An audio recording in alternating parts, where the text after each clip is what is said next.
We're actually right in the middle of one of the biggest migrations in human history. So about 2008, 2009, more people started to reside in cities than in rural areas, which is a huge change for human civilization as we know it.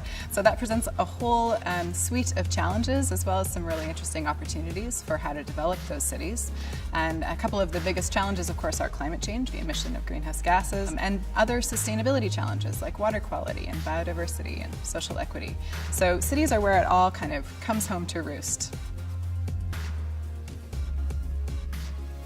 A couple of things that these cities of the future might have in common. We would see denser development, so people living more closely together and closer to their work and their play, so that they can use mass transit, rapid transit, active transportation like cycling to get between those places. We would also see our cities starting to use ecosystems, to use natural systems to do a whole lot of things simultaneously. So, for instance, we can use a wetland to purify water, to protect a city from storms or floods, to create recreational opportunities, beautiful places where people can cycle and play, and do all of those things at the same time instead of building a wall to keep out a flood or expanding our sewer system to purify water.